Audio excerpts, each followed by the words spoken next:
Hey guys, welcome to TechBase. Today I'm going to show you a short tutorial on how to create a group chat on Facebook Messenger. It's pretty simple, so let's get started. First, open Facebook Messenger on your mobile device.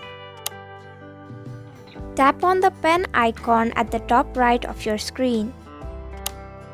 Tap on Group Chat.